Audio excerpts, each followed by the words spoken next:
Hey guys আসসালামু আলাইকুম। তোমরা সবাই কেমন আছো? সবাই ভালো আছো তো? আজকে আমি রান্না করবো হচ্ছে গিয়ে লাউ পাতা দিয়ে চিংড়ি মাছের ভাপা। তো আমার সাথেই থাকো। তো দেখো আমি লাউ পাতা নেওয়ার জন্য চলে এসেছি লাউ গাছের নিচে। তো দেখো কত লাউ পাতা ধরছে বাট একটাও লাউ ধরে নাই। দেখো পুরা ঘেটে একদম দেখছো কত সুন্দর করে বাইছে। তো দেখো আমি চলে আসছি এখন বাটাবাটি করার জন্য। তো নিয়ে নিয়েছি কিছু বাদাম, চিনাবাদাম বাটবো, তারপরে হচ্ছে গিয়ে মরিচ বাটবো। আর বাটা মসলা দিয়ে রান্না করলে যেকোনো তরকারি মজা হয়। এটা যে যাই রান্না করো না কেন। তারপরে চিংড়ি মাছগুলো সুন্দর করে বেছে নেব। আমি এই যে লাউ পাতা নিয়ে আসছি, এগুলো সুন্দর করে বেছে আমি সুন্দর করে ধুয়ে নেব। তো দেখো আমি এখানে কিছু বেটে নিয়েছি, কিছু আস্তা নিয়েছি। তো জান পাখি এখানে আমি এখন সব একসাথে মিক্স করব।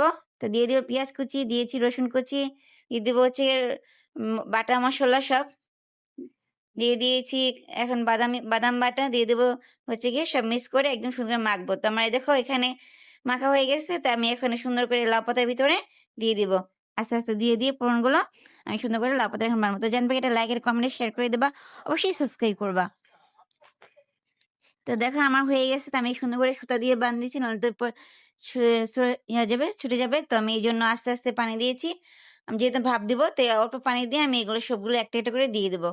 তো দিয়ে সুন্দর করে আমি ঢাকনা দিয়ে ঢেকে দেবো যেন আস্তে, আস্তে হবে একদম লো জালে।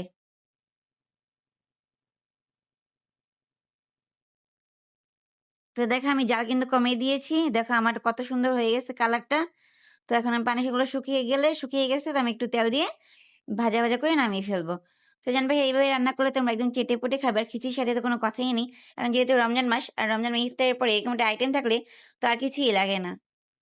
তো দেখো আমার হয়ে গেছে। এই দেখো খিচুড়ি, তারপর হচ্ছে গিয়ে মাছ, সাথে হচ্ছে গিয়ে লাউ শাক ভাজি, তারপর ভর্তা ২ পদের, আর হচ্ছে গিয়ে লাউ পাতার ভাপা, চিংড়ি মাছের ভাপা। তো আজকের মধ্যে এখানে বাই বাই, আল্লাহ হাফেজ, সবাই ভালো থেকো।